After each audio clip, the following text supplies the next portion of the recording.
selalu berusaha menyimpan sesuatu yang bisa membawa manfaat, baik untuk dirinya, untuk anak cucunya, maupun untuk keluarganya, untuk masa kini dan masa depannya. Kadang simpanan itu berbentuk uang, kadang berupa tanah, lain saat berbentuk pabrik, dan lain sebagainya.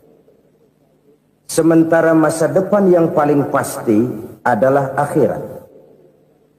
Jika untuk masa depan dunia kita rela memeras keringat, membanting tulang, pergi pagi dan pulang petang, menyimpan uang, menyimpan tanah, menyimpan pabrik, pernahkah kita merenung jika satu saat kiamat datang, kita dibangkitkan dari kubur masing-masing, berdiri di padang mahsyar untuk mempertanggungjawabkan seluruh kegiatan hidup kita di dunia ini, lalu kita akan menuju ke alam akhirat.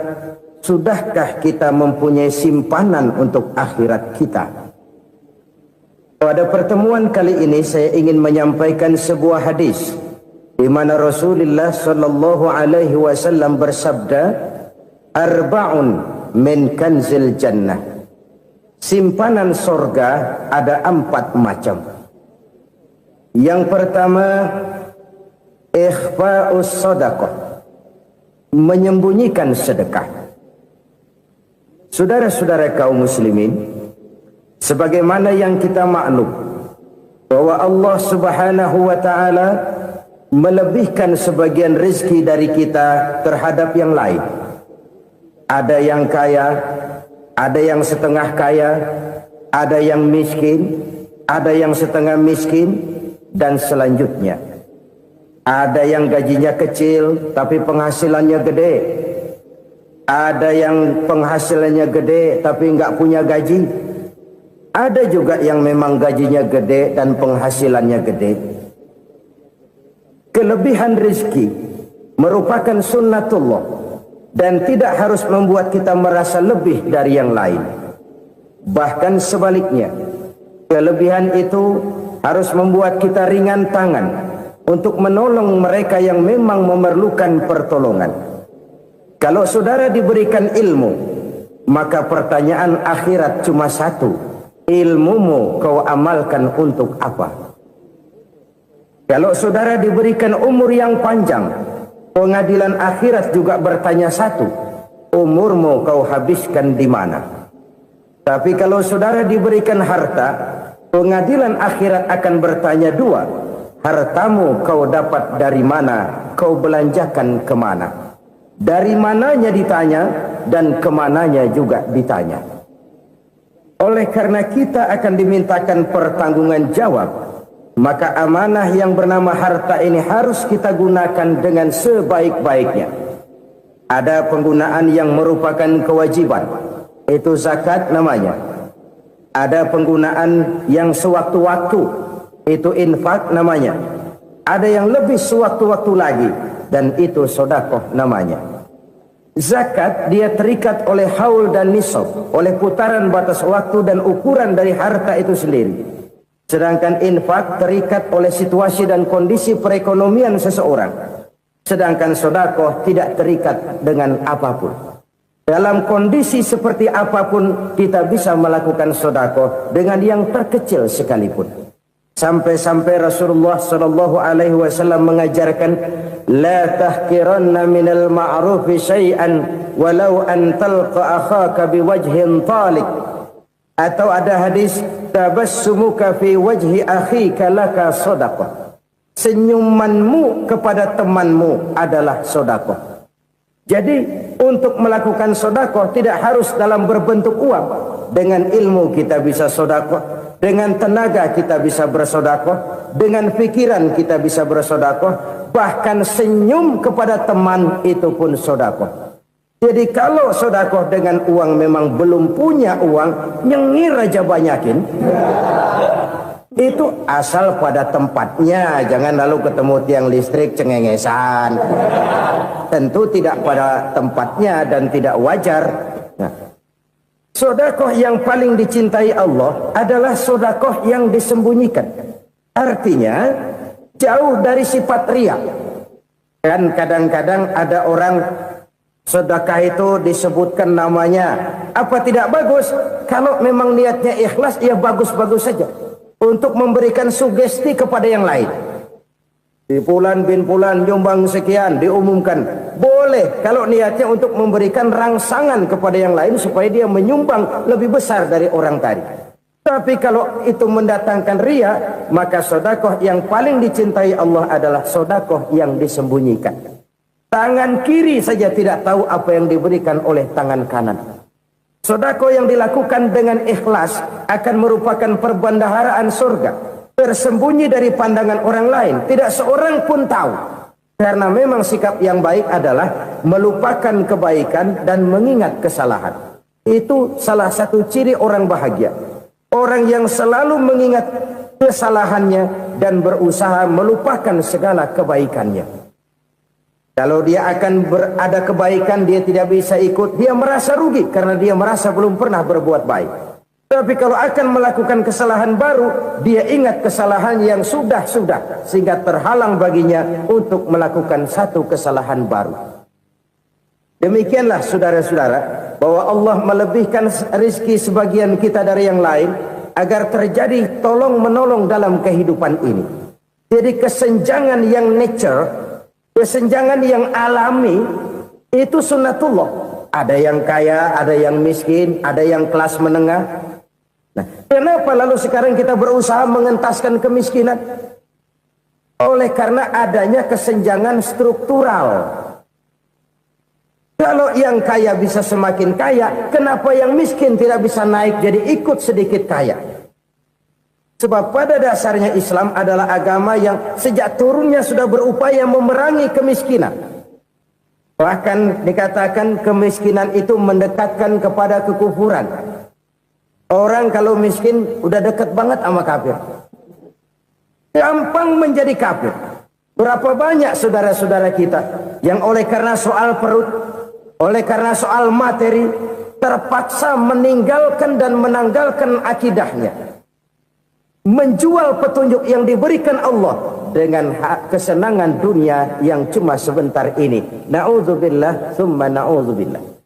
Jadi makin kita sembunyikan satu sedekah, semakin banyak perbendaharaan kita di surga. Sedekah yang paling dicintai Allah adalah sedekah yang disembunyikan. Malahan ada seorang sufi, dia punya kebiasaan kalau pergi sholat Jumat, dia bawa uang, itu uang dia taruh di bawah tikar masjid. Dia niat sedekah kepada siapa saja yang nemuin itu duit. Maksudnya apa? Supaya yang nemuin nggak tahu siapa yang punya duit. Demikian dia saking ingin menyembunyikan sedekahnya. Karena sifat riya itu bisa memakan amal kita sendiri. Riya itu termasuk menyebut-nyebut kebaikan kita. Orang yang suka nepuk dada, sedikit-sedikit ngitungnya kalau nggak gua. Tuh kalau nggak gua tuh. Tuh yang belah situ, kalau nggak gua. Iya, kalau nggak lu kenapa emang? Orang yang suka menepuk jasad, biasanya memang begitu saudara-saudara. Kalau perang lagi berkecamuk, orang nggak sempat ngaku jadi pahlawan. Tapi begitu perang selesai, yang kagak kenal bedil ngaku pahlawan, mas. Itu sesuatu yang biasa. Oleh karenanya, orang-orang yang ikhlas dalam bersedekah, disembunyikannya sedekah itu, Allah cinta betul. Malahan ada hadis memberikan jaminan, inna sedaqatal mar'il muslimi tazidu fil umri wa tadfa'u mitatas su'i. Sesungguhnya sedekahnya seorang mukmin tazidu fil umri, bisa menambah umur panjang. Wa tadfa'u mitatas su'i, dan menyelamatkan manusia dari mati secara su'ul khatimah. Jadi siapa yang kepengen panjang umur, banyaklah sedekah. Yang bosan hidup, pelit terus. Sedekah menambah panjang umur dan menyelamatkan manusia dari mati secara su'ul khatimah. Pak, katanya umur itu nggak bisa ditambah, nggak bisa dikurangin. Kapan? Kalau ajal sudah datang. Wa idza jaa ajaluhum la yastakhiruna sa'atan wa la yastakdimun. Kalau ajal datang tidak bisa dimajukan, tidak bisa dimundurkan. Itu kalau ajal sudah datang. Tidak bisa lagi umur ditambah dikurangi, sudah datang. Tapi kalau belum datang, itu kan haknya Allah. Mau ditambah, mau dikurangi, hak prerogatif Allah. Sebagai pencipta manusia, Allah maha kuasa dan maha mampu. Sedekah ini menambah panjang umur dan menyelamatkan manusia dari mati secara su'ul khatimah. Orang mati kan sama ya, kondisinya mati, nggak nafas. Tapi hakikat mati kan lain-lain. Ada yang mati itu husnul khatimah, baik akhirnya. Misalnya lagi ngaji mati, lagi sholat mati, lagi sedekah mati. Ini yang dinamakan dengan husnul khatimah, baik di akhirnya. Sebaliknya ada yang su'ul khatimah, jelek di akhirnya. Ini yang jadi catatan akhir. Lagi nyekek botol, mampus. Lagi banting kartu, modar. Su'ul khatimah, jelek pada akhirnya. Sedekah menyelamatkan manusia dari mati secara su'ul khatimah. Dan kita semua kepengen mendapat husnul khatimah, jauh dari su'ul khatimah. Oleh sebab itu yang bisa menyelamatkan kita dari penyakit itu antara lain adalah sedekah yang disembunyikan, yang dikerjakan dengan ikhlas karena Allah, tidak karena kepengen dipuji orang, tidak karena ingin dikatakan orang pemurah. Sebab orang dermawan itu orang yang memberi tanpa harus diminta. Kalau masih harus diminta, ya belum dermawan namanya, masih harus diminta. Kalau nggak diminta ya tulus, lolos, polos. Saudara-saudara kaum muslimin rahimakumullah, harta adalah amanat dan akan kita pertanggungjawabkan. Allah melebihkan rizki sebagian kita dari yang lain agar kita saling tolong menolong, bantu membantu. Nabi janjikan siapa yang meringankan beban saudaranya muslim di dunia, Allah akan meringankan bebannya di akhirat nanti. Sebuah jaminan dari baginda Nabi. Si orang yang kita bantu barangkali tidak bisa membalas, Allah yang akan membalas lewat jalan lain yang tidak pernah kita sangka-sangka. Ada orang tanya, Pak, ini ada orang nyumbang masjid sambil marah-marah, bagaimana? Saya bilang sumbangannya aja ambil, marahnya jangan. Marahnya jangan diambil, itu urusan dia. Saudara-saudara kaum muslimin rahimakumullah, umat Islam ini kan umat yang punya potensi besar. Kadang kita merenung, kenapa kadang-kadang pembangunan masjid kok lambat sekali? Kalau hotel hari ini peletakan pertama, bulan depan peresmian. Supermarket hari ini peletakan batu pertama, minggu depan peresmian. Tapi kalau sudah yang namanya masjid, kadang-kadang peletakan batu pertama sekaligus jadi batu terakhir. 3 tahun, 4 tahun, campur nebar jalak di jalanan, duit dijaring kayak ikan sepat. Apa tidak ada orang Islam yang kaya? Banyak. Apa tidak ada pengusaha muslim yang jadi konglomerat? Ada. Lalu yang belum banyak itu yang komit terhadap nilai-nilai agamanya. Akhirnya kita jatuh jadi umat yang lemah. Belum ada pengusaha konglomerat muslim buka pabrik supermi cap beduk misalnya umpamanya atau pabrik kecap cap sorban supaya identitas keislamannya sedikit kelihatan. Kita jatuh jadi umat yang lemah karena potensi tidak terinventarisir dengan baik. Kita ini ibarat kompor yang cuma matengin nasi orang lain. Potensi kita dimanfaatkan oleh orang lain. Ukhuwah Islamiyah kita baru terbatas kepada silaturahmi. Ukhuwah di bidang ekonomi kita lemah, ukhuwah di bidang kebudayaan kita lemah, apalagi ukhuwah di bidang politik kita lebih rapuh lagi. Padahal ukhuwah itu adalah totalitas kehidupan manusia, menyangkut ipolek sosbud, memerlukan nilai-nilai ukhuwah.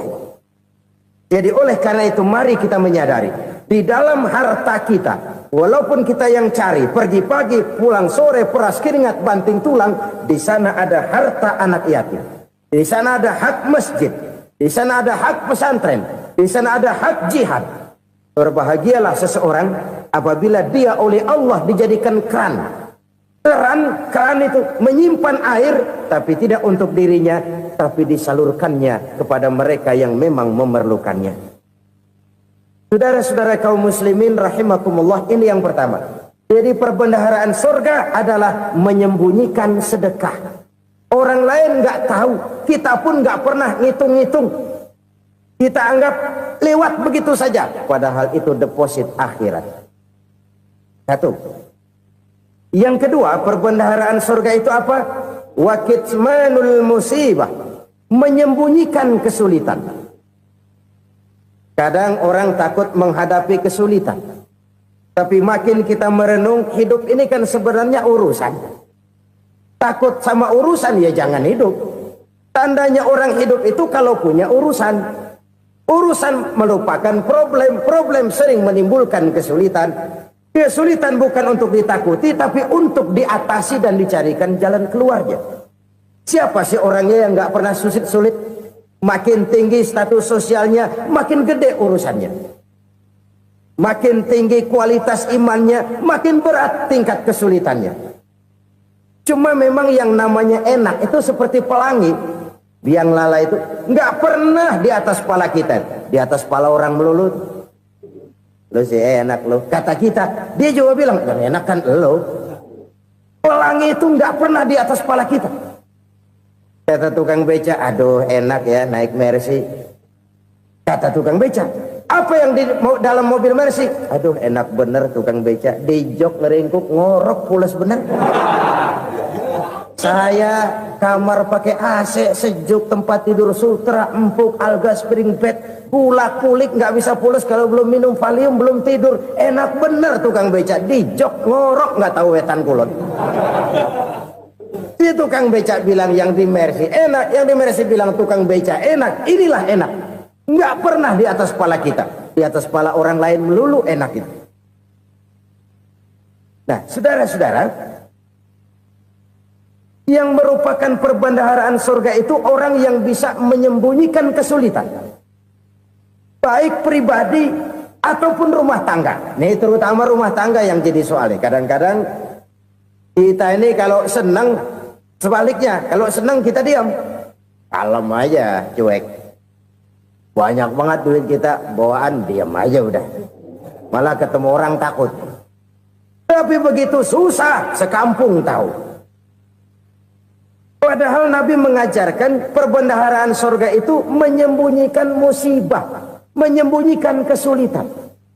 Kalau enak, cerita sama orang-orang. Kalau nggak enak, rasain sendiri, tekan sendiri, atasin sendiri. Kita kan sebaliknya. Senang kita diam, asal lagi susah, paling tidak kita nyari teman buat cerita kesusahan. Siapa orangnya yang nggak pernah susah? Cuma soalnya bagaimana kita mengatasi kesusahan itu sendiri. Begitu juga misalnya kalau orang sudah berumah tangga, itu orang tuanya harus menjadi tempat dia cerita yang enak-enak saja. Yang nggak enak rasain berdua, selesaikan berdua, atasin berdua. Jangan dibalik. Asal senang diam, giliran susah saja. Maknya laporan. Terbalik. Bisa menjaga security informasi. Maka nama bayam keluar diam, malah seluitan. Enak amat lo makan daging ayam. Security informasi. Saudara-saudara kaum muslimin rahimakumullah, ujian yang terberat itu yang pernah diberikan kepada para nabi, para rasul, para aulia, para ulama. Makin tinggi keimanan, makin berat bentuk kesulitan. Ayo saya kemukakan satu contoh saja. Ada seorang nabi yang kaya, nabi kaya, namanya Nabi Ayub. Iblis kalau orang begini kan keki, ibadahnya rajin, kaya. Nih yang kayak begini susah digodain. Kalau ibadahnya rajin, miskin, kali bisa disogok. Sini imannya mantap, ibadahnya rajin, kaya, nabi lagi. Oh, tapi namanya iblis nggak kurang akal. Laporan, Tuhan, kenapa iblis? Ya ini bahasa saya, bahasa Qurannya sih nggak gitu. Itu hambamu yang namanya Ayub, dia rajin ibadah cuma karena dikasih kaya aja. Coba kasih miskin dia, berhenti dia sembahyang. Ah, kamu bisa aja. Saya tahu Ayub itu hambaku yang ikhlas. Saya buktiin Tuhan, silahkan. Dibuktiin lah, iblis turun ke alamin. Yang mula-mula dia lakukan, dia rusak sawah ladang Nabi Ayub. Dia binasakan binatang ternak Nabi Ayub. Sehingga dalam waktu singkat, jatuhlah Nabi Ayub dari orang paling kaya jadi orang paling miskin.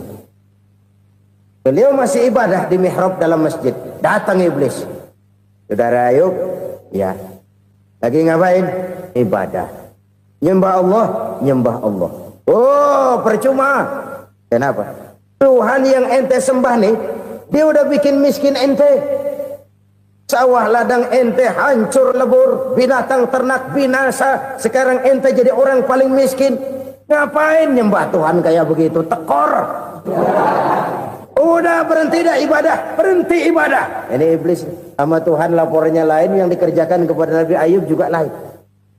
Benar begitu iblis, kata Nabi Ayub. Iya, sawah ladang saya habis, buras. Binatang ternak saya binasa, binasa. Saya miskin, bangpak. Apa jawab Nabi Ayub? Bukan innalillahi, ya, ini hebat. Alhamdulillahillazi a'tani wa akhadha minni. Segala puji bagi Allah yang telah memberikan harta kepada saya dan sekarang mengambilnya lagi. Alhamdulillah. Allah yang ngasih, Allah yang ambil. Itu mah urusan Allah. Iblis cuman ibadah jalan terus, sujud lagi Nabi Ayub. Iblis seleher gondok banget. Dasar Nabi nggak mempan dia apa-apain. Miskin malah alhamdulillah. Allah yang ngasih, Allah yang ambil. Jadi kalau kita tidak komit, kita tidak terikat kepada kaya, miskin, senang, susah, apa yang bisa bikin kita susah? Jadikan kekayaan, kemiskinan, jadikan senang, susah sebagai anak buah yang bisa kita atur. Jangan kekayaan ngatur kita, jangan kemiskinan ngatur kita. Kita yang harus mengatur mereka. Senang, susah, kaya, miskin, bahagia, sengsara, jadikan itu anak buah yang bisa kita atur. Kalau sekarang kita kaya, lain saat boleh jadi kita miskin, semiskin-miskinnya. Allah yang ngasih, Allah yang ambil. Tenaga mana yang bisa menghalangi? Ibadah jalan terus. Iblis makin gondok. Dasar Nabi loh. Akhirnya apa? Nabi Ayub dikerjain, diberikan penyakit. Demikian fatal penyakitnya. Bayangin, udah miskin sakit. Masya Allah. Miskin sakit. Sakitnya nggak lama, kira-kira 16 tahun. Istrinya 3, 2 mental minta ceraiin. Ngerawatin laki bengek begini. Senang belum tentu, susah udah pasti nih. Cerai aja, cerai dah. Cerai. Tinggal satu Siti Rahmah yang setia menemani beliau. Sesetia-setianya hati perempuan. Satu saat Siti Rahmah bilang, "Bang, iya, abang kan Nabi, Bang. Lalu, namanya Nabi kan doanya jarang meleset, Bang. Maksud kamu minta kenapa sih sama Tuhan biar abang sembuh, baik dah, Bang?" Siti Rahmah, iya. Saya sakit berapa tahun sih dah? 16 tahun, Bang. Sebelum ini saya sehat berapa tahun? Ya kira-kira 60 tahun, Bang. Nah, coba ente banding-bandingin, Rahmah. Saya dikasih sehat 60 tahun, dikasih sakit 16 tahun. Sudah nggak sabar mau doa kepada Allah minta sembuh. Saya malu kepada Allah. Diuji dengan yang luar biasa seperti ini, tidak mengganggu stabilitas kehambaannya. Dia tetap menghamba kepada Allah Subhanahu wa ta'ala. Saudara-saudara kaum muslimin rahimakumullah. Kunci menghadapi kesulitan itu apa? Allah jelaskan dalam satu ayat, wa basyiris sabirin alladzina iza asabathum musibah qalu inna lillahi wa inna ilaihi raji'un. Gembirakan orang-orang yang sabar Siapa mereka itu? Yang apabila mendapat musibah mereka kembali kepada keyakinan dasar segalanya dari Allah dan segalanya akan kembali kepada Allah. Ini konsepsi dasar dari sikap muslim dalam menghadapi berbagai kesulitan. Segalanya dari Allah, segalanya akan kembali kepada Allah. Kalau ini sudah kondisi dasarnya, maka kita akan lapang menghadapi kenyataan bagaimanapun pahitnya. Apakah itu namanya miskin, apakah itu namanya sakit, bahkan maut sekalipun. Maut sekalipun. Segalanya dari Allah, segalanya akan kembali kepada Allah. Ini sikap hidup, bukan sekedar ucapan.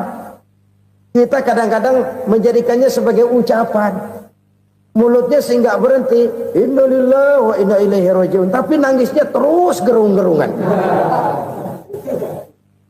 Bukan itu, ini kesadaran moral. Kalau segalanya dari Allah, segalanya kembali kepada Allah, kan sebenarnya cuma nunggu giliran.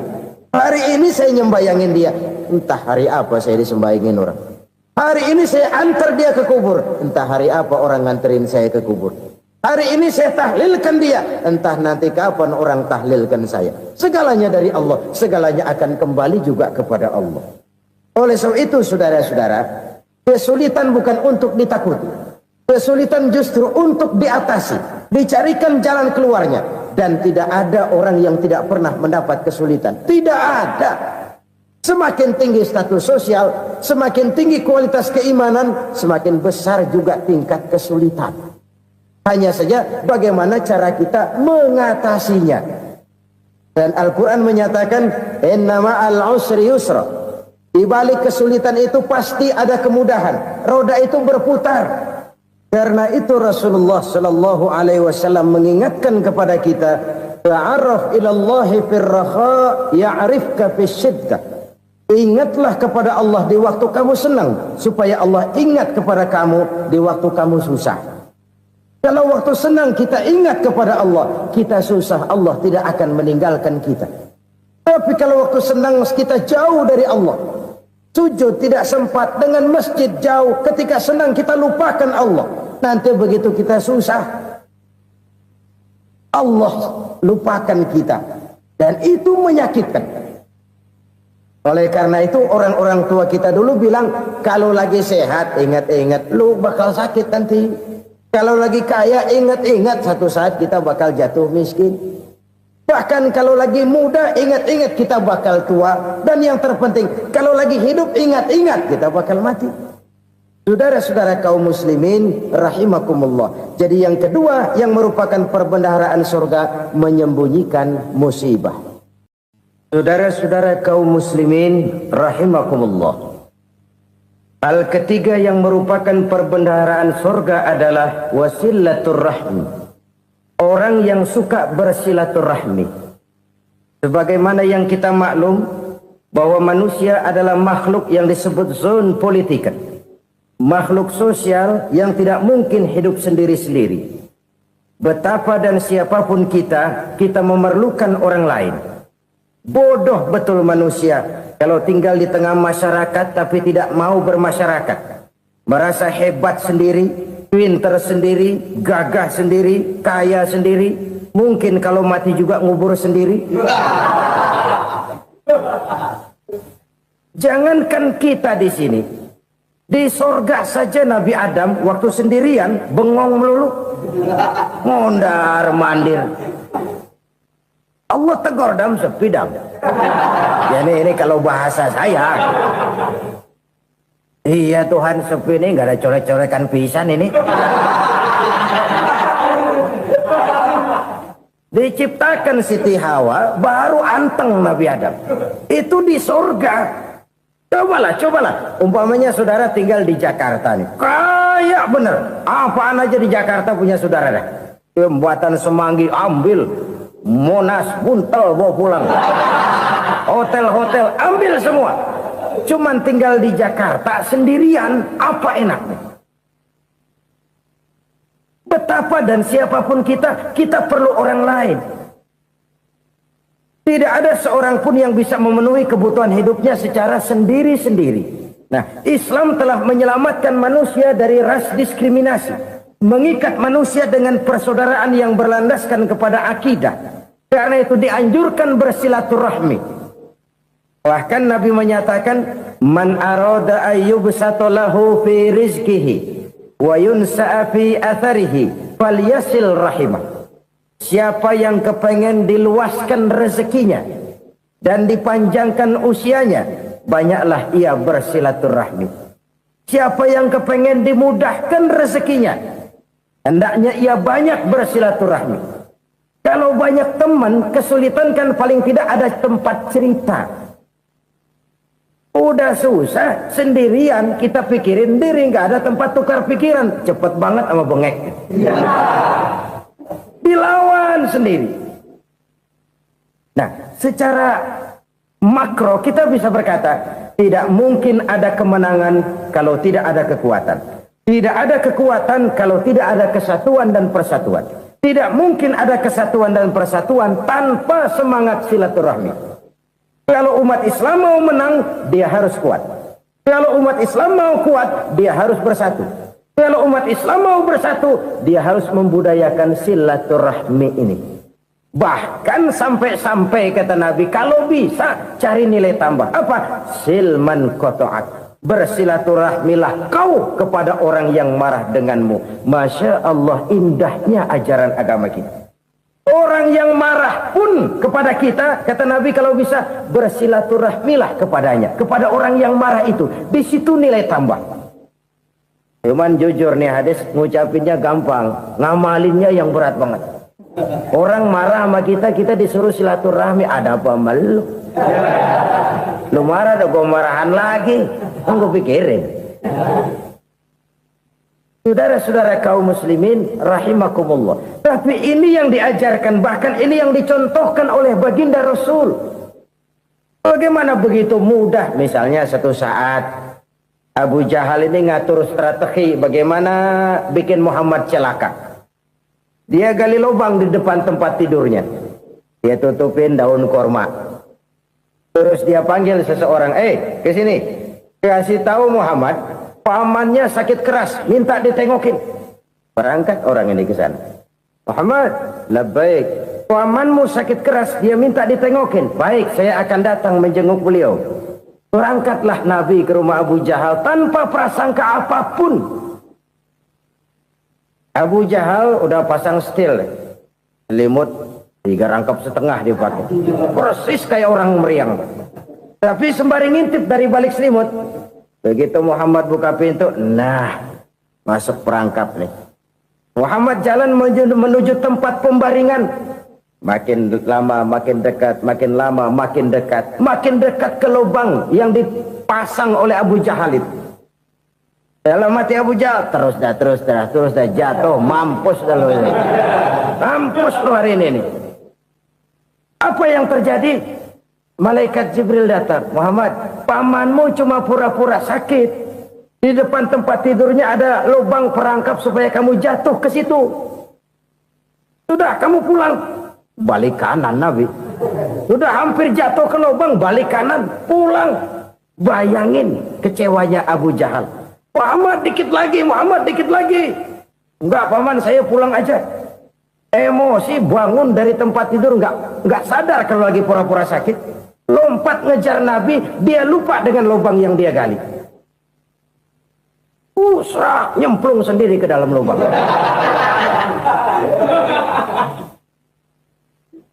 Nabi terus berlalu. Ini terjadi keanehan. Jatuh ke lubang yang dia gali itu sebenarnya nggak terlalu dalam ya, antara 3-4 meteran lah. Tolong saya jatuh ke lubang ini. Datanglah pelayan-pelayannya itu. Angkat saya dari sini. Oh, yang ngulurin tambang. Satu gulung, belum juga nyampe itu tambah. Kurang, beli lagi ke warung. Sambung, ulur lagi, nggak juga bisa sampai. Wah, ini kerjaan Muhammad ini. Tolong, siapa salah seorang kamu ke rumah Muhammad, kasih tahu encangnya kecebur. Minta ditolongin. Sampaikan kepada Rasul. Kenapa? Pamanmu jatuh ke lubang, Muhammad minta tolong diangkatin. Tambang udah nyambung-nyambung nggak nyampe juga. Ya, nanti saya datang, saya tolong. Coba. Nyata-nyata orang berniat jahat mau mencelakakan dia. Datang dia menolong. Ini yang disebut air tuba dibalas air susu ya ini. Bukan sebaliknya. Air tuba dibalas air susu. Paman, kecebur ya? Iya Muhammad, tolong ini. Pegang tangan saya. Nabi ulurkan tangannya. Nyampe. Dipegang oleh Abu Jahal. Diangkat ke atas. Sampai atas. Apa kata Abu Jahal? Sihirmu memang hebat Muhammad. Udah ditolongin dikata sihir. Yang enak kita kemplang kan itu orang begitu. Urusan apa? Tapi inilah akhlak. Kalau bisa kamu bersilaturahmilah dengan orang yang marah kepadamu sekalipun. Orang marah kita tetap baik. Kalau kita berbuat baik sama orang yang memang baik, rasanya sih biasa-biasa aja. Orang baik kita baik lagi, ya draw aja, belum ada nilai tambah di situ. Baru ada nilai tambah kalau kita bisa berbuat baik kepada orang yang nyakitin kita. Itu namanya kita setingkat di atas dia. Dia sakitin kita, kita berbuat baik sama dia. Dia pelit sama kita, kita baik sama dia. Dia marahin kita, kita deketin dia. Di situ kita punya nilai tambah. Jadi siapa yang ingin diluaskan rezekinya kata Nabi dan dipanjangkan umurnya, hendaklah ia banyak-banyak bersilaturahmi. Sederhana sebenarnya silaturahmi, tapi silaturahmi membangkitkan semangat kesatuan dan persatuan. Kesatuan dan persatuan melahirkan kekuatan. Dalam matematika 1 ditambah 1 pasti 2. Tapi di tengah masyarakat 1 orang takut ditambah 1 orang takut, hasilnya jadi 2 orang setengah berani. Kenapa setengah berani? Karena udah berdua. Tadi pan takut sendirian. Kalau dia kumpul turu-turu takut lah jadi berani. Kita yang lemah, kita yang tidak berdaya, kita yang miskin, kalau mau kompak bersatu, apa yang nggak bisa kita kerjain? Apalagi tinggal di kota besar, pilihan cuma 2. Bertahan atau minggir. Bertahan atau minggir. Untuk bisa bertahan harus mampu bersaing. Untuk mampu bersaing harus punya keahlian. Keahlian harus ditunjang dengan pendidikan, ditambah oleh kekompakan sebagai umat. Udah miskin mencar mulu, orang injak kita. Orang nggak pandang urusan apa yang malu.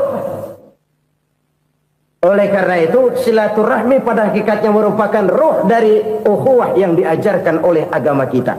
Bagaimana Islam menyelamatkan masyarakat manusia dari ras diskriminasi, mengikat manusia, dan tidak ada persaudaraan yang lebih indah selain persaudaraan yang diikat dengan nilai-nilai akidah. Sepanjang orang di jalan Allah, itulah saudara kita. Keluar dia dari jalan Allah, selesailah persaudaraan sampai di situ. Karena itu, kalau ingin menyimpan sesuatu di surga, banyaklah bersilaturahmi. Datang ke rumah ini, datang ke rumah itu, dan lain sebagainya. Itu simpanan kita di akhirat nanti. Ini yang ketiga.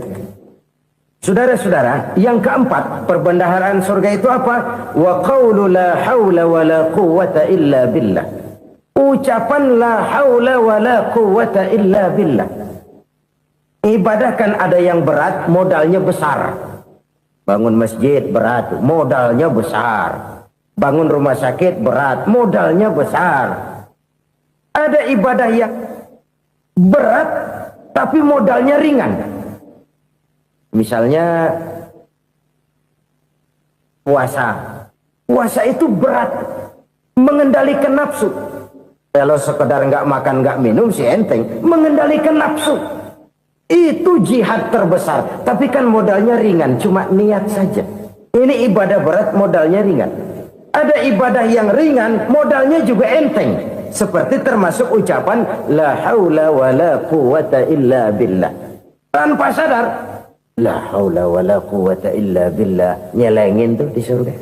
Nyelengin, kita nggak terasa, nyelengin simpanan akhirat. La haula wa la quwwata illa billah. Nyimpan lagi.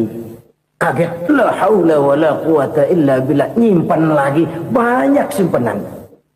Walaupun sebenarnya yang dimaksud di sini adalah kesadaran batin bahwa tidak ada daya dan kekuatan kecuali Allah. Itu intinya. Kita memulai pekerjaan disunahkan baca bismillah, kan begitu. Apa itu? Kesadaran moral Bahwa ini saya bisa kerjakan. Saya kerjakan ini dengan menyebut nama Allah. Kenapa? Kalau Allah tidak memberikan daya dan kekuatan, mana mampu saya kerjakan ini. Maka saya kerjakan ini dengan menyebut nama Allah. Bismillah. Kesadaran moral. Manusia hanya wajib berusaha, tapi nggak pernah wajib berhasil. Banyak hal-hal yang kalau kita renungkan secara rasio nggak mungkin, tapi jadi kenyataan. La haula wa la quwata illa billah. Tidak ada daya dan kekuatan kecuali bagi Allah semata-mata. Kesadaran moral akan kelemahan dan keterbatasan makhluk bernama manusia. Kadang kita kagum dengan otak, tapi kita sering lupa sama yang bikin otak. Padahal bagaimanapun hebatnya otak, yang bikin otak pasti lebih hebat dari otak. Nggak percaya, silahkan otak-otakan. Inilah kecenderungan. Kita kagum dengan pesawat-pesawat mutakhir, bukan main besi gede banget terbang itu. Alangkah hebatnya. Lalu apa yang bikin otak tidak lebih hebat dari itu semua? Kita puji laut. Apa yang bikin laut tidak lebih hebat dari laut itu? La haula wa la quwata illa billah. Tidak ada daya dan kekuatan kecuali Allah. Apa yang bisa kita lakukan kalau tidak karena daya dan kemampuan yang diberikan oleh Allah kepada kita? Lahirlah sikap tawadu, rendah hati, tidak melonjak menjadi angkuh dan sombong, sadar akan kelemahan dan keterbatasan diri sebagai makhluk yang diciptakan oleh Allah Subhanahu wa taala. Jadi satu sisi ini ucapan yang berpahala, la haula, jadi wiridan. Pada sisi lain ini kesadaran moral, sikap mental, kesadaran batin bahwa yang punya daya dan kekuatan itu cuma Allah. Kita nggak pantas untuk sombong, sebab sombong itu pakaiannya Allah. Kita nggak sedang pakai pakaian Allah, kegedean. Dan makin kita renungi, makin terbentur. Apa sih yang bisa kita sombongin? Kita mau sombong apa? Kaya, pintar, itu kan semua relatif. Di atas langit masih ada langit lagi. Jadi oleh karenanya, marilah kita menyadari. Manusia hanya wajib berusaha, tapi tidak pernah wajib berhasil. Yang berusaha saja tidak wajib berhasil, apalagi yang tidak berusaha. Islam bukan agama orang pemalas yang selesai sholat lalu ngelohom, nggelenggem ayem-ayem. Tapi Islam bukan agama orang sombong yang setelah berusaha lalu tidak memerlukan Allah. Kita bisa saja bikin proyeksi, tahun sekian kita bakal panen besar menurut perhitungan otak. Tapi ada kejadian lain. Apa? Tikus ngambek. Habis itu dimakanin tikus, panen gagal. Proyeksi rasional gagal oleh tikus-tikus yang ngambek itu. Bisa saja terjadi. Tahun depan kita panen besar, urung. Kenapa? Musim panas panjang. Dan sekarang ini koran-koran bikin berita musim mengalami penyelewengan. Bukan cuma manusia yang nyeleweng sekarang. Musim pakai nyeleweng. Mestinya kan musim hujan udah selesai, masih hujan-hujan juga. Musim. Nah sekarang kita boleh bikin proyeksi, kita bakal panen besar. Tahu-tahu musim panas panjang, sawah retak, air kering. Cari teknokrat yang paling botak, suruh pendekin tuh musim panas. La haula wa la quwata illa billah. Inilah kesadaran moral. Saudara, saya teringat satu saat ada seorang konglomerat. Umurnya ya kira-kira 70-an. Suatu saat dia ditanya oleh wartawan, "Pak, umur Bapak berapa sih?" "Ya paling 10 tahun." 10 tahun? 10 tahun? Anak Bapak berapa orang? Satu saja? Satu. Harta Bapak berapa? Ya paling-paling bangsa 7 juta kali. 7 juta? Iya. Pak, kenapa Bapak bohongi saya? Bapak punya buku biografi. Koran-koran, majalah-majalah banyak memuat cerita riwayat hidup Bapak. Saya tahu umur Bapak 70. Kenapa bilang cuma 7 tahun? Saya tahu anak Bapak 8. Kenapa cuma bilang 1? Saya tahu harta bapak miliaran, mungkin triliunan, pabrik di mana-mana, bank di mana-mana. Kenapa bilang uang bapak cuma 7 juta? Nah, kata si konglomerat tadi, kamu benar nak, kamu benar. Umur saya kalau jumlahnya memang 70 nak. Cuman ingat-ingat saya, baru 7 tahun terakhir ini saya sujud. Baru 7 tahun terakhir ini saya berusaha dekat dengan Allah. Saya laksanakan perintahnya, saya jauhi larangannya. 7 tahun inilah rasanya yang ada nilainya di hadapan Allah. Yang 63 tahun matong, kelabu, kelam umur gue. Habis untuk maksiat, untuk munkarat. Maka ketika ditanya tadi, umur saya 7 tahun itu. Oh begitu Pak. Oh iya. Lalu anak Pak. Anak bapak kan 8. Kenapa bilang cuma 1? Nah, kalau jumlah hitungannya memang anak saya 8. Tapi dari 8 orang ini rasanya cuma 1 nih. Yang bakal jadi buah hati, belahan jantung. Pelanjut cerita, penerus sejarah. Bakal jadi anak soleh yang akan mendoakan saya. Cuma 1 rasanya anak saya ini yang bakal jadi buah hati saya. Besar-besaran saya. Yang akan mendoakan di kubur saya. Yang akan mendoakan di akhirat saya. Yang 7 orang mana, Masya Allah, yang atu tenggeng, yang atu nyekek botol ngolo, yang atu nggak karu-karuan. Makanya saya bilang 1 anak saya yang akan bisa mendoakan saya. Oh begitu Pak. Iya. Nah harta Pak, harta bapak kan triliunan, pabrik bapak di mana-mana, uang bapak hampir di tiap bank-bank besar. Kenapa bilang cuma 7 juta? Betul kau nak. Harta saya kalau jumlahnya memang miliaran, triliunan mungkin. Tapi yang saya ingat baru 7 juta tuh yang saya belanjakan di jalan Allah. Saya nyumbang masjid, saya santuni yatim piatu, saya bantu pembangunan pesantren, saya bantu pembangunan rumah sakit Islam. Itu yang akan saya bawa pulang ke akhirat, yang 7 juta itu. Yang triliunan itu nanti akan diperebutkan oleh anak-anak saya sebagai waris saya. Jadi harta saya 7 juta itu yang bakal nemenin saya di akhirat. Yang akan saya bawa pulang jadi teman saya. Saudara-saudara kaum muslimin, jangan-jangan orang tua itu adalah kita-kita ini. Jangan-jangan kita-kita ini adalah orang tua itu. Jangan-jangan itu potret dari diri kita masing-masing. Dari sekian umur yang diberikan Allah, berapa tahun yang ada nilainya di hadapan Allah? Dari sekian anak-anak yang merupakan amanah, berapa yang akan mendoakan kita sebagai orang tuanya menjadi anak soleh? Dari sekian banyak harta yang diberikan Allah, berapa yang akan kita bawa pulang menghadapnya nanti, yang kita belanjakan di jalan Allah? Ini sebuah potret kehidupan.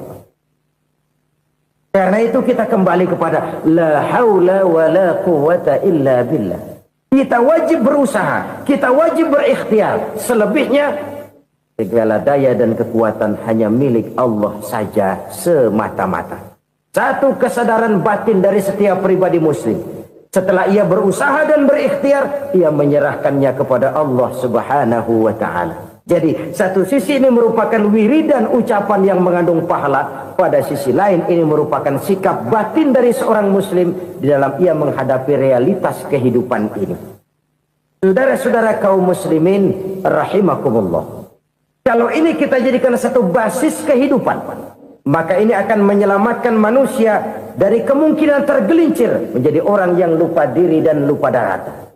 Sebab itu Imamul Ghazali berpesan, jadidis safinah fa innal bahra amiq wa khuziz zad fa inna safara ba'id wa khaffifil hamla fa innal hamla sadid. Perbarui selalu kapalmu karena lautan sangat dalam. Bawa bekal yang banyak karena perjalanan ini sangat jauh. Ringankan beban karena kebanyakan beban akan menyakitkan. Alangkah indah kalimat ini, alangkah dalam makna yang terkandung di sana. Perbarui selalu kapalmu karena lautan sangat dalam. Apa artinya ini? Jaga mentalmu baik-baik. Pelihara imanmu baik-baik karena hidup penuh cobaan seperti lautan. Kita kalau berlayar di lautan kan kadang-kadang tenang, angin bertiup sepoi-sepoi basah. Jika malam datang bintang gemintang bertabur menghias cakrawala. Rembulan memantulkan sinarnya dengan indah. Dalam keadaan begitu berlayar enak. Tapi lain saat ombak menggunung, halilintar menyambar, angin topan bertiup. Berapa banyak sudah saudara-saudara kita yang tenggelam di lautan dunia tanpa sadar bahwa dia belum sampai kepada pantai yang akan dituju. Berapa banyak sudah saudara-saudara kita yang tenggelam di lautan dunia ini tanpa sempat bangkit lagi. Dia menyangka sudah sampai kepada tujuannya. Hati-hati kapal jangan sampai bocor karena lautan sangat dalam. Iman ini jaga baik-baik karena hidup penuh dengan ujian. Wa khuziz zad fa inna safara ba'id. Bawa bekal yang banyak karena perjalanan sangat jauh. Saudara mau ke Bandung, bawa duit. Saudara mau ke Surabaya, banyakan lagi duitnya. Saudara mau ke Mekah, gepokan, iketan tuh duit nggak lembaran lagi. Makin jauh perjalanan, makin banyak bekal yang harus kita bawa. Kalau saudara dari Jakarta mau ke Surabaya, kagak bawa duit berangkat juga, itu sih bukan berani namanya, nekat. Sampai Surabaya belum tentu, sengsara di jalan udah pasti. Kenapa? Nggak bawa bekal berangkat. Sama juga kita nih, misalnya belum sempat sembahyang, mati. Waduh, berani banget orang. Belum punya bekal, mati. Sengsara di jalan. Atau bekal tidak cukup. Dari Jakarta saudara mau ke Surabaya, bawa duit 500 perak. Paling jauh Cikampek nyampenya itu. Paling jauh itu. Antara jauhnya perjalanan dengan bekal yang saudara bawa tidak seimbang. Hidup ini perjalanan panjang, a walking tour. Dimulai dari alam arwah, sebelum jasad diciptakan, roh diciptakan lebih dulu. Dari situ pindah ke alam rahim, dari alam rahim pindah ke alam dunia, dari alam dunia pindah ke alam barzah, baru menuju akhirat. Satu perjalanan panjang. Kalau bekal tidak bawa, sengsara di jalan. Bawa bekal yang banyak karena perjalanan ini sangat jauh. Wa khaffifil hamla, ringankan beban karena beban itu cuma akan menyulitkan. Kalau bekal itu sih keperluan, tapi beban nggak kita perluin, coba ngeberat-beratin. Apa ini beban? Dosa, kecurangan, kebatilan, kezoliman, ketidakadilan, kesewenang-wenangan. Itu akan jadi beban kita di akhirat. Alangkah celakanya, perjalanan panjang, bekal tidak bawa, beban kelewat banyak, alamat sengsara di jalan. Pahala tidak ada, dosa berlipat ganda. Na'udzubillah, summa na'udzubillah. Kalau kita rangkum nasihat Al-Ghazali dengan kisah si konglomerat tadi, kita akan mengambil kesimpulan. Pertama, bekal terbaik dalam menghadapi gejolak kehidupan ini tidak lain adalah iman. Yang kedua, pahala dan dosa. Dua hal kontroversial. Pahala adalah bekal, dosa adalah beban. Tapi kita sekarang kan tidak begitu terangsang kepada yang abstrak. Orang berlomba mencari yang konkret-konkret saja, yang real. Kalau memang dosa, benjol dong, kira-kira begitu. Kira-kira begitu. Persis orang Yahudi dulu. Orang Yahudi itu kan pernah minta kepada Nabi Musa, Ya Musa, lan nu'mina laka hatta narallaha jahrah. Musa, kami nggak bakal mau beriman kepada Allah kalau belum kami lihat Allah ada nongkrong di depan kami. Kalau memang Tuhan ada, taruh dong di depan kami. Mau yang konkret-konkret saja. Kalau memang dosa, benjol dong. Kalau memang pahala, berasa dong. Orang terangsang kepada yang real, yang konkret-konkret saja. Karena itu, untuk mengejar dosa, orang mau bayar. Tapi untuk mengejar pahala, walaupun tidak bayar, orang segan. Ini yang dikatakan oleh Nabi, kamu mengharapkan ke surga, tapi kamu berat melaksanakan sesuatu yang bisa membawa kamu ke surga. Kamu ingin jauh dari neraka, tapi tiap saat kamu lakukan perbuatan-perbuatan yang justru menjerumuskan kamu ke neraka. Idda'aitum an-najata minan nar wa ramaitum fiha anfusakum. Kamu ingin selamat dari neraka, tapi kamu lemparkan diri kamu ke neraka. Kamu ingin masuk surga, tapi berat sekali kamu melakukan perbuatan-perbuatan yang bisa menyampaikan kamu di surga. Saudara-saudara kaum muslimin rahimakumullah. Jadi hal keempat yang merupakan perbendaharaan surga adalah la haula wa la quwwata illa billah. Satu sisi ini merupakan ucapan yang memperberat timbangan akhirat. Pada sisi lain ini merupakan sikap hidup seorang muslim. Kesadaran batin yang sangat dalam bahwa tidak ada daya dan kekuatan kecuali Allah. Dan itu kita simbolkan pada saat memulai pekerjaan dengan Bismillah, dengan menyebut nama Allah. Satu kesadaran moral, saya hanya bisa melakukan ini karena diberikan daya dan kekuatan oleh Allah. Lahirlah sikap tawadu, rendah hati, tidak melonjak menjadi angkuh dan sombong. Saudara-saudara, sampai sini dulu jumpa kita kali ini. Semoga 4 perbendaharaan surga ini dapat kita lakukan, yang kelak akan merupakan bekal kita di kemudian hari nanti. Amin ya rabbal alamin. Bapak-bapak, ibu-ibu, saudara-saudara kaum muslimin rahimakumullah.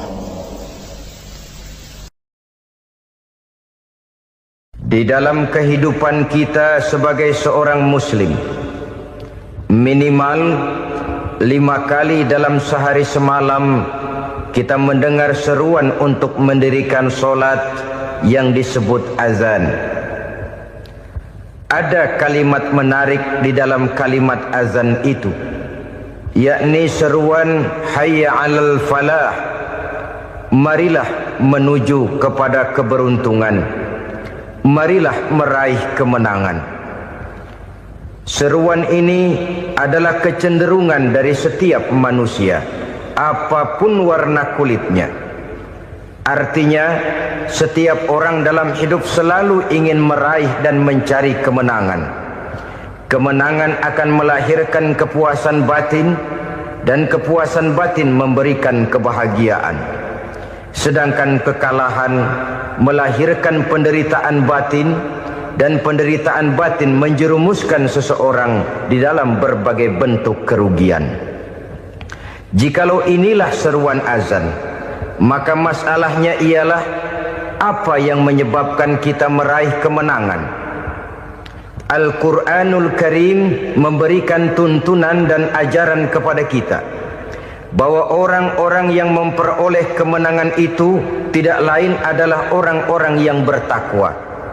Hanyalah mereka yang bertakwa kepada Allah Subhanahu wa ta'ala pada akhirnya akan tampil sebagai pemenang.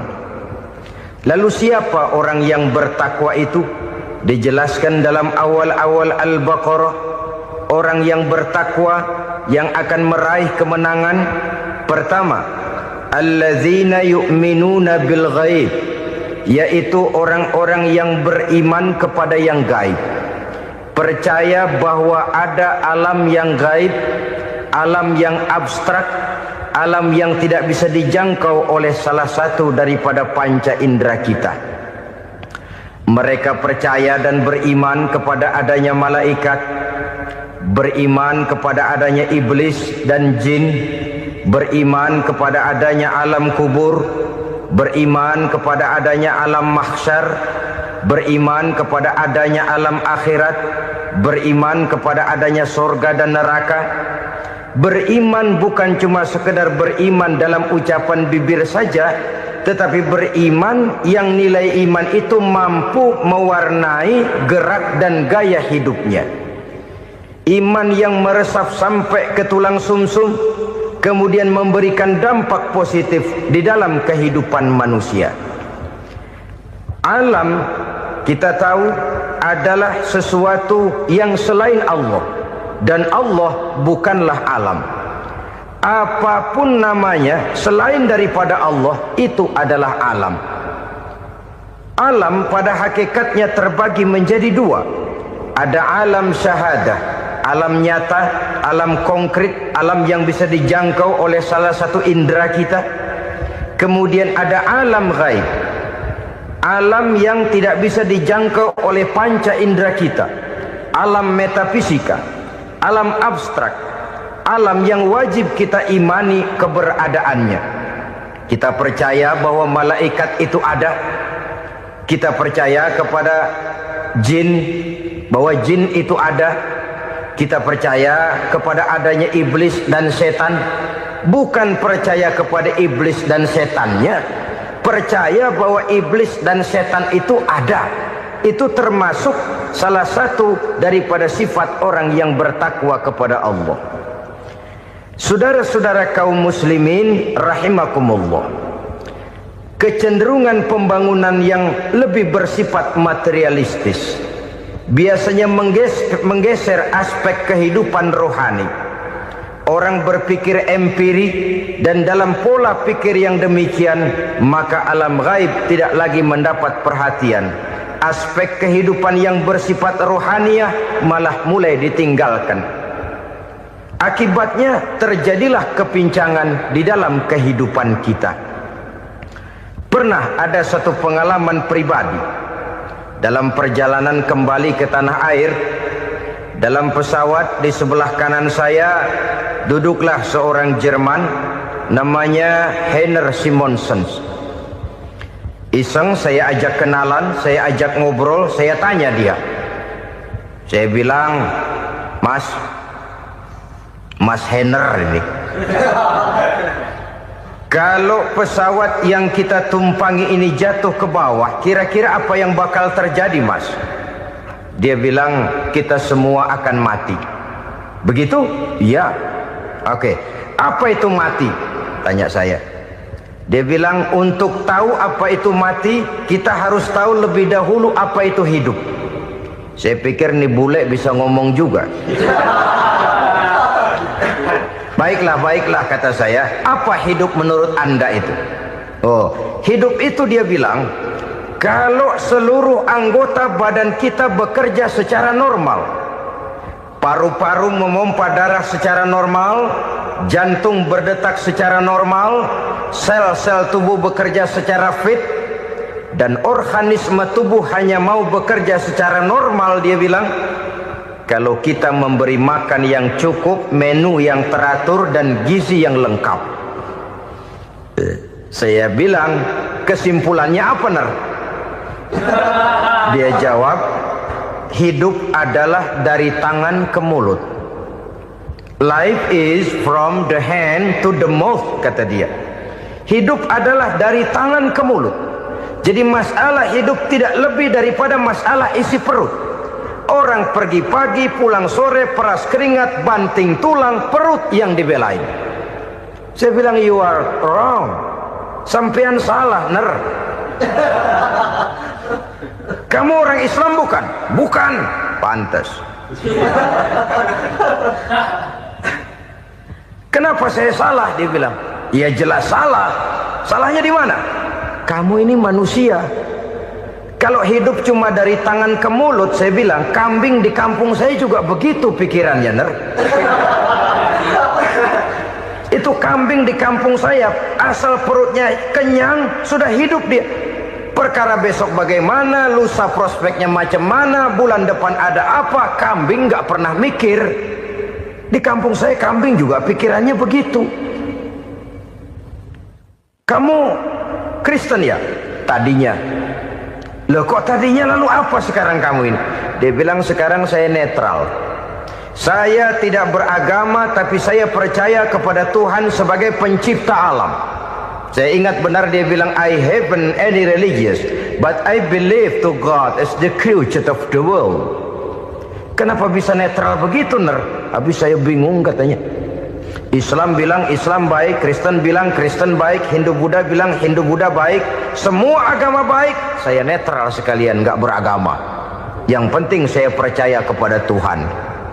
Saya bilang, Ner, kamu ini kayak orang mau beli celana, lalu bingung. Yang satu bilang Levi's bagus, yang satu bilang Blue Jean hebat, yang satu bilang Wool England hebat. Celana ini hebat, celana itu bagus, celana ini hebat. Semua celana bagus, kamu bingung. Akhirnya netral, tidak pakai celana. Itu juga salah. Saya pikir-pikir, kemudian saya melihat bahwa dua pola berpikir Heiner ini nampaknya sudah mulai menggejala di lingkungan masyarakat bangsa kita. Disadari atau tidak, secara jujur kita harus berkata, dua pola pemikiran Heiner ini mulai berkembang di tengah masyarakat bangsa kita. Pertama, pola pikir materialisme. Hidup adalah dari tangan ke mulut. Masalah hidup tidak lebih masalah isi perut. Itu yang perlu dibela, dan disitulah arti kehidupan. Pergi pagi, pulang sore, peras keringat, banting tulang untuk mempertahankan perut. Kalau sudah kemari cara orang berpikir, maka buat apa percaya kepada yang gaib? Untuk apa sholat? Untuk apa puasa? Untuk apa zakat? Untuk apa menghadiri majelis taklim? Tanpa kepercayaan kepada yang gaib, hidup berjalan menurut alur empiris dan materialis. Kalau sudah ke sana cara orang berpikir, biasanya orang lalu cenderung menghalalkan segala cara. Hanyalah orang yang percaya bahwa akhirat ada. Hanyalah orang yang percaya bahwa alam kubur itu ada. Hanyalah orang yang percaya bahwa malaikat itu ada, hidupnya akan lebih terarah dan terkendali. Karena kepercayaan kepada yang gaib, yang merupakan fase daripada kehidupan setelah hidup yang sekarang ini, mewarnai gerak pribadi seseorang di dalam dia melakukan kegiatan hidupnya.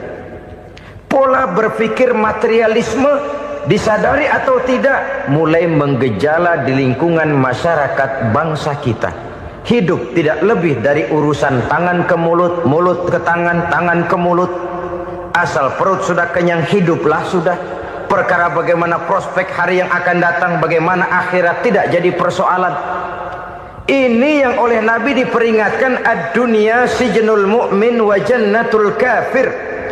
Dunia adalah penjara bagi orang beriman dan surga bagi orang kafir.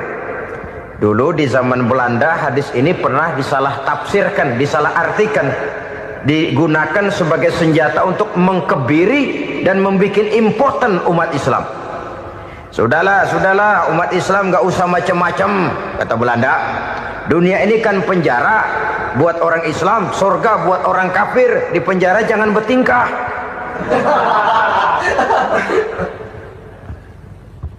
Pengertiannya tidak begitu.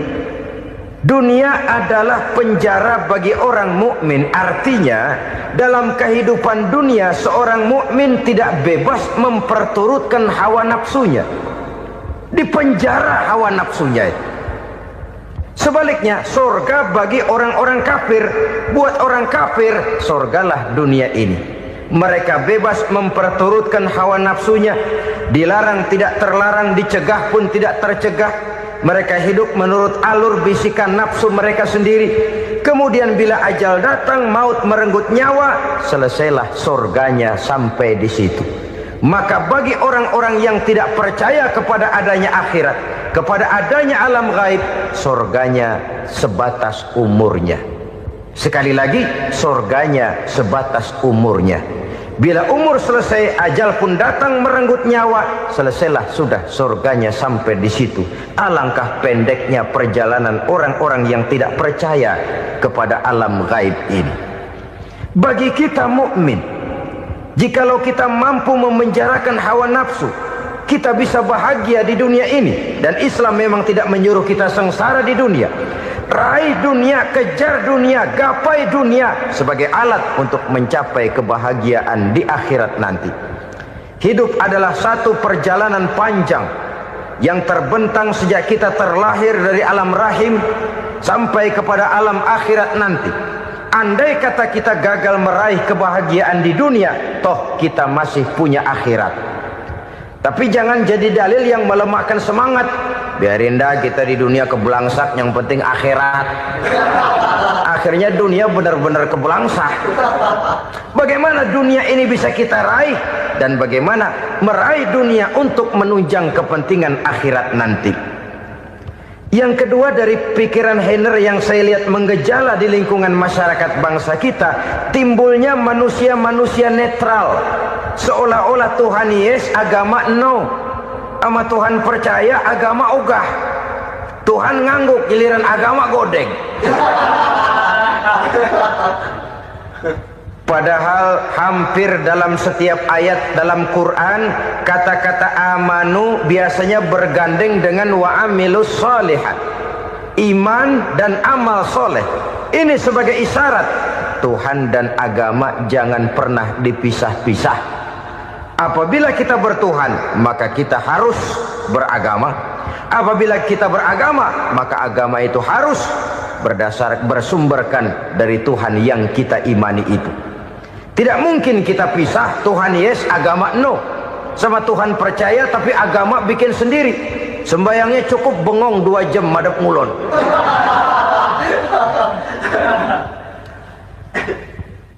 Saudara-saudara kaum muslimin rahimakumullah. Jadi dengan demikian, agama yang kita akui merupakan unsur mutlak di dalam pembangunan sekarang ini, merupakan bagian dari kehidupan yang menuntun kita bahwa di balik alam nyata ini, di balik alam syahadah ini ada alam gaib. Dan mudabbir, murabbi, yang mengatur, yang menguasai, yang memelihara baik dia alam nyata, baik dia alam gaib, tidak lain adalah Allah Subhanahu wa ta'ala. Di sana ada satu super power, satu maha kekuatan yang kita perlu bersandar kepadanya. Sebagai makhluk nyata yang hidup di alam nyata, berbuatlah secara nyata sebagaimana harusnya kita berbuat. Karena Islam jelas bukan agamanya orang pemalas. Islam jelas bukan agamanya orang yang mengajarkan setelah selesai sholat boleh duduk, nggelenggem ayam-ayam, ndelohom, menghitung bintang di langit sambil menunggu keajaiban. Tidak. Islam adalah agama yang mengajarkan apabila sholat sudah selesai kamu kerjakan, bertebaranlah di permukaan bumi, cari karunia Tuhanmu. Jangan hidup berpangku tangan menunggu keajaiban. Karena hidup bukan undian. Jangan berharap untung besar tanpa mau peras keringat. Tapi di sebalik itu toh kita juga harus yakin bahwa di sisi usaha nyata yang kita lakukan ada satu super power, satu maha kekuatan gaib yang menentukan berhasil dan tidaknya usaha kita. Kepercayaan kepada hal semacam inilah yang mendorong kita untuk mempunyai sandaran vertikal, agar jikalau usaha ini berhasil, kita tidak lupa diri dan lupa daratan. Jikalau usaha ini gagal, kita tidak putus asa dan buruk sangka, tidak cupik pandangan dan sempit hati, tapi mampu melihat persoalan dengan kacamata putih sambil husnuzon kepada Allah Subhanahu wa ta'ala. Kita percaya malaikat itu ada.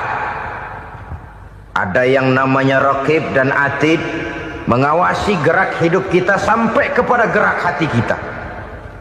Ini memberikan sugesti agar kita berhati-hati. Tidak sejengkal tanah pun kita bisa berlindung dari pengawasan raqib dan atid. Ada munkar nakir yang akan menyoal kita di alam kubur. Ada malaikat malik, penjaga neraka. Ada malaikat ridwan yang menjaga surga. Kita percaya kepada adanya jin, kita percaya kepada adanya setan, iblis. Percaya kepada adanya, bukan mempercayai si setan, si iblis lalu menjadikannya sebagai teman. Tidak. Percaya bahwa mereka itu ada dan merupakan makhluk Allah yang gaib, yang diciptakan Allah Azza wa Jalla. Kepercayaan kepada alam gaib memberikan motivasi terhadap gerak lahir manusia, sehingga dengan motivasi kepercayaan kepada yang gaib, gerak lahir jadi lebih terarah, jadi lebih terpelihara. Pernah seseorang bertanya, "Pak, apakah adanya akhirat bisa dibuktikan secara ilmiah?" Saya bilang tidak bisa, tidak bisa. Kenapa? Karena yang berangkat nggak pernah pulang kemari lagi. Kalau dia pulang kemari bisa kita tanya bagaimana enak di sono. Cuma secara moral saya katakan, lebih beruntung orang yang percaya kepada akhirat daripada yang tidak. Sekarang saudara percaya akhirat ada, lalu saudara baik-baik di dunia, sholat, puasa, zakat, menolong orang lain, menebarkan kebajikan. Saudara mati, andai kata akhirat tidak ada, toh dalam hidup saudara sudah berbuat baik. Paling tidak nama saudara akan dikenang sebagai orang baik. Sebaliknya, saudara percaya, kata saya, bahwa akhirat tidak ada, lalu hidup semau-maunya, tenggelam dalam maksiat dan munkarat, menentang Allah, tidak mau ruku dan sujud. Lalu saudara mati, kemudian akhirat ada, ayo mau apa? Bekal tidak punya. Jadi secara moral lebih beruntung orang yang percaya kepada adanya akhirat daripada yang tidak percaya. Dan itu alam gaib yang tidak bisa dibuktikan secara eksat. Jangankan untuk membuktikan seperti itu, dalam kehidupan sehari-hari saja yang kita rasakan tidak selalu berbentuk toh. Angin, bagaimana sih bentuknya angin? Kita tidak tahu. Merah, buktinya kalau dikerok merah. Yang merah itu kulit, yang kulit kita bukan anginnya. Sakit, rasa sakit itu ada, tapi bagaimana bentuk sakit kita nggak pernah tahu. Kalau kita makan cabai pedas, bagaimana bentuk pedas itu tidak ada, tapi rasa ada. Bentuk pedas hijau, cabainya bukan pedasnya. Tidak semua yang kita rasakan bisa kita gambarkan dalam bentuk yang konkret. Oleh karena itu, sekali lagi bahwa kepercayaan kepada alam yang gaib mampu memberikan satu sugesti yang menata kehidupan seseorang lebih lurus, lebih terarah, dan lebih terkendali. Maka wajar kalau kepercayaan kepada yang gaib mengantarkan seseorang untuk meraih kemenangan. Kenapa? Dia percaya kepada yang gaib, bahwa akhirat ada, bahwa alam kubur ada, bahwa pertanggungan jawab itu ada. Maka dia lalu tidak hidup saenae udele dewe gitu loh. Tidak hidup menurut seleranya sendiri, terarah, teratur. Ini cirinya yang pertama. Orang bertakwa yang akan meraih kemenangan, mereka beriman, mereka percaya kepada yang gaib. Bahkan hal-hal konkret saja selalu berangkat dari yang gaib. Saudara-saudara, para remaja, para pemuda sekarang ini tidak pernah tahu toh siapa yang akan jadi teman hidup saudara. Kita bisa saja ngerancang, mentargetkan, tapi toh akhirnya yang namanya jodoh bukan kekuasaan kita. Rezeki di luar kemampuan kita. Begitu juga ajal. Maut, jodoh, ajal adalah contoh-contoh konkret bahwa pada akhirnya yang gaiblah yang menentukan. Bertahun-tahun ngelancong, emang jodoh seret, nggak jadi.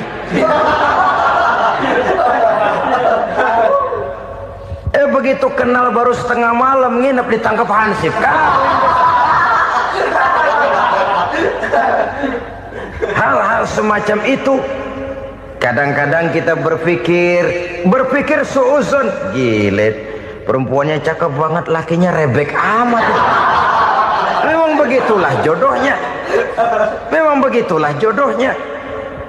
Saudara hadirin ma'asyiral muslimin yang saya hormati, jadi hal-hal yang konkret saja kita yakini sepenuhnya ditentukan oleh satu superpower yang gaib itu tadi. Dari sanalah segala ketentuan itu berangkat dan kesanalah segalanya akan kembali. Maka kepercayaan kepada yang gaib meluruskan gerak hidup seseorang dan itu akan mengantarkan dia kepada meraih kemenangan. Satu. Yang kedua, wa yuqimuna shalah.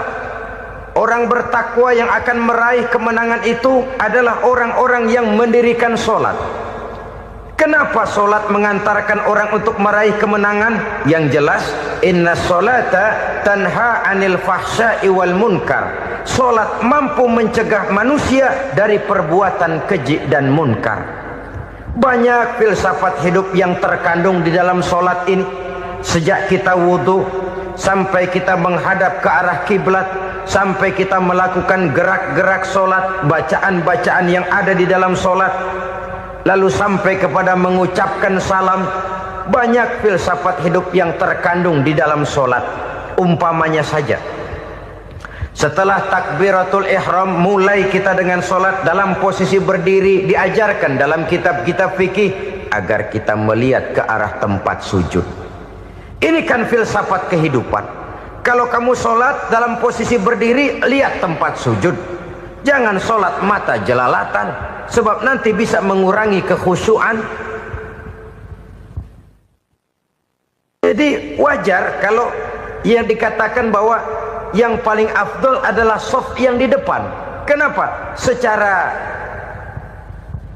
harfiah pengertiannya akan lebih mengundang kekhusyuan. Kenapa? Kalau kita di shaf paling depan di masjid umpamanya paling banter, kita lihat tembok.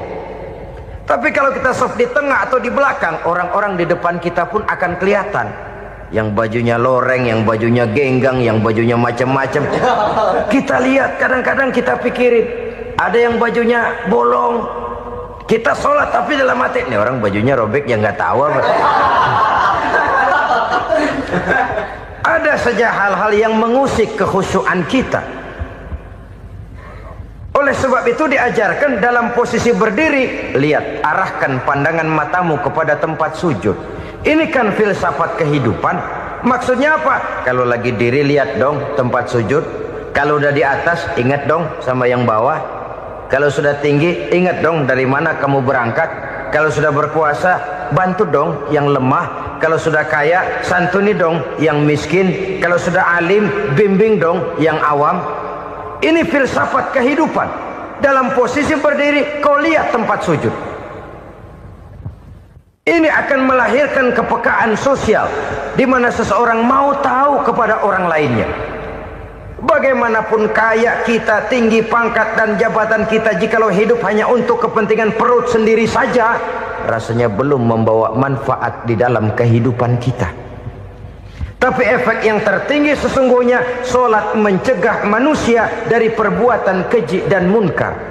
Perbuatan keji dan munkar, walaupun kelihatannya mendatangkan uang, membawa keuntungan, tapi itu keuntungan semu, keuntungan sementara. Dengan menipu orang lain kita bisa dapat untung, tapi tidak membawa berkah. Dan itu adalah kerugian besar dalam kehidupan kita.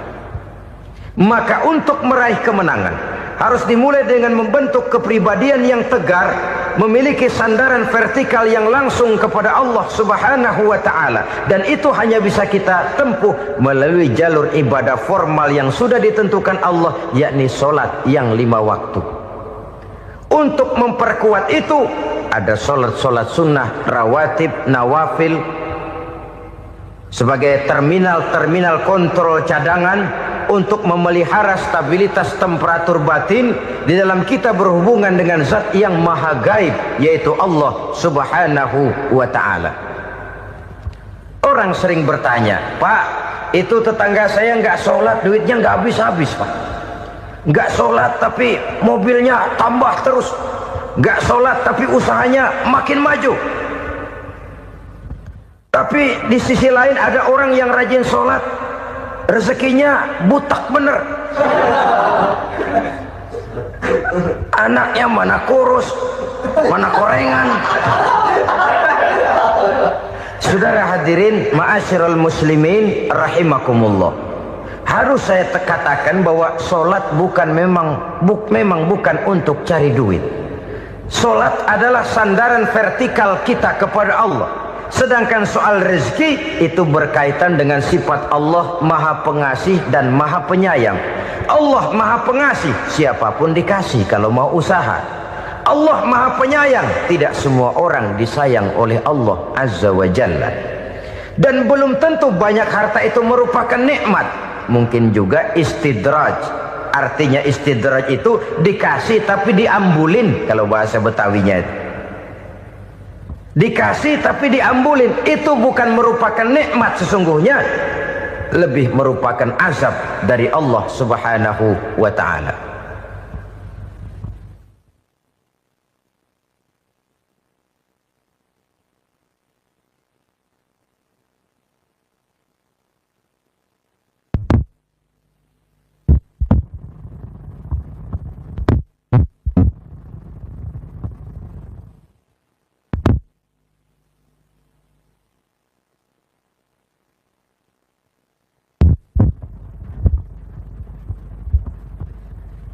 Agama mempunyai sistem sholat, dan kita umat Islam telah dituntun oleh Allah Subhanahu wa ta'ala yang wajibnya 5 kali dalam sehari semalam mendirikan solat, dan itu tentu berada dalam jangkauan kemampuan manusia.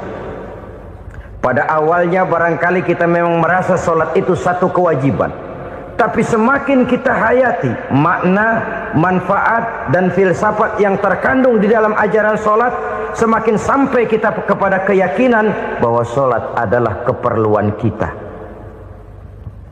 Sehingga pada waktu tertentu dinilai puncaknya, kita tidak lagi akan berkata saya wajib solat, tapi kita akan berkata saya perlu solat.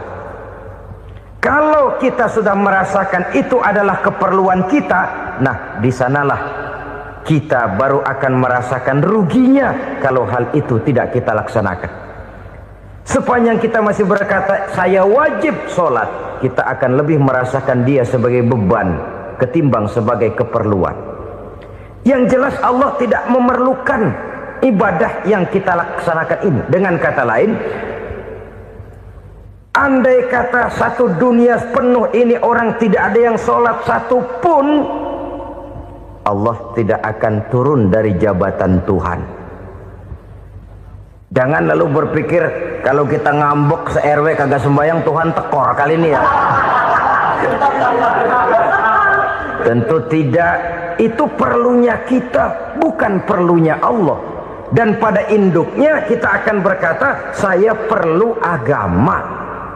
Kalau secara induk kita sudah memerlukan agama, maka konsep-konsep yang ada di dalam ajaran agama itu pun adalah juga merupakan keperluan kita. Baik dia bernama sholat, baik dia bernama puasa, baik dia bernama zakat, baik dia bernama haji, seluruhnya adalah keperluan kita.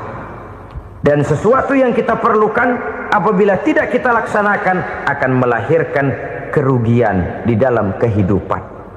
Jangan heran kalau kita membaca riwayat perjalanan hidup para salafus soleh, orang-orang soleh. Ada yang tahajud sampai 100 rakaat, ada yang sholat malam kakinya sampai bengkak. Kita sekalinya bengkak biri-biri.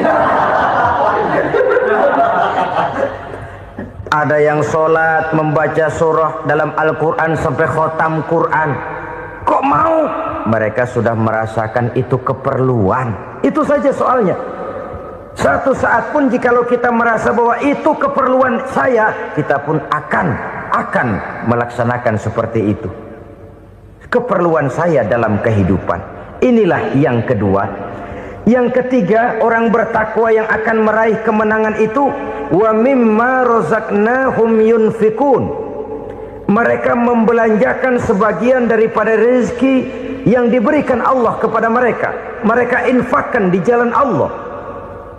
Ada satu dialog menarik. Satu hari seorang anak muda bertemu dengan seorang kakek-kakek yang sudah dikenalnya baik. Bertanyalah anak muda ini, "Kek, umur kakek berapa tahun?" 15 tahun, kata si kakek.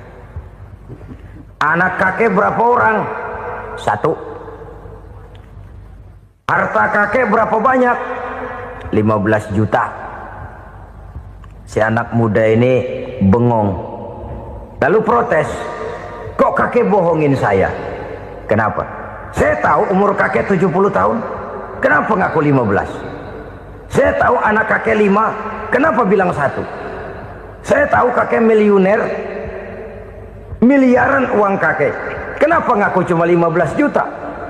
Begini, kata si kakek tadi. Benar, umur saya 70 tahun. Tapi dari umur yang 70 tahun itu baru 15 tahun terakhir ini saya merasakan ibadah kepada Allah.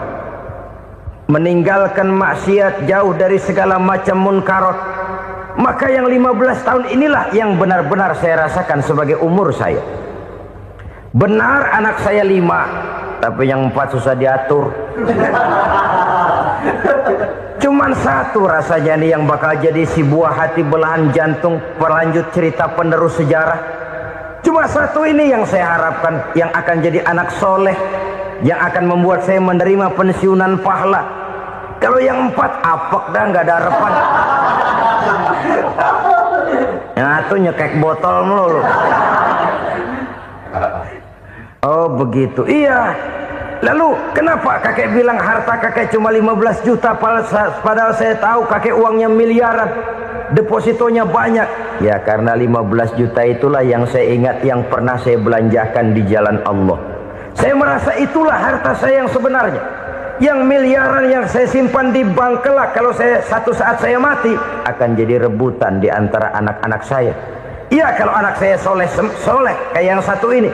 Kalau yang 4 tadi udah tulen dia bakal berantem dah berebut tuh. Jadi 15 juta yang saya belanjakan di jalan Allah inilah yang saya merasakan benar-benar harta saya yang sesungguhnya. Dialog ini patut menjadi bahan renungan kita bersama.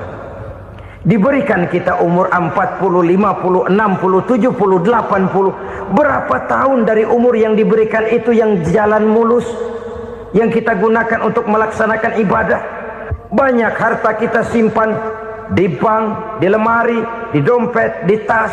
Tapi berapa yang sudah kita depositokan di jalan Allah yang akan menemani kita di hari kita kembali nanti?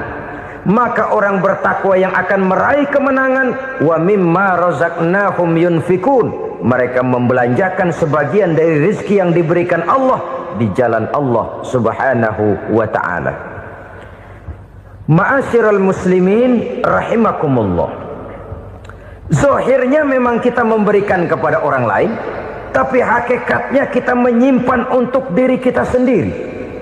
Kita memberikan kepada yatim piatu 25.000. Zahirnya kita memberikan si yatim, hakikatnya kan kita cuma nyimpan. Saya berikan, titip kepadamu, ini untuk saya di akhirat. Kau boleh belikan baju, kau boleh belikan untukmu makan, kau boleh bayarkan sekolahmu. Ini untuk saya. Hakikatnya kita nyumbang masjid 1 juta, zahirnya kita berikan kepada panitia masjid, tapi hakikatnya kan cuma titip 1 juta ya untuk saya di alam kubur nanti. Silakan kau boleh belikan semen, ini uang, belikan besi, belikan pasir. Saya cuma sekedar titip untuk kepentingan saya. Hakikatnya kita cuma sekedar menitip. Sebagaimanapun pada hakikatnya, apapun yang kita miliki dalam kehidupan kan cuma sekedar hak guna pakai, bukan hak milik mutlak. Harta kita, rumah kita, kendaraan kita, kebun kita, pabrik kita, hak guna pakai saja. Hak milik mutlak cuma untuk Allah subhanahu wa ta'ala. Saudara-saudara kaum muslimin rahimakumullah, ini yang ketiga. Kemudian yang keempat, orang-orang bertakwa yang akan meraih kemenangan,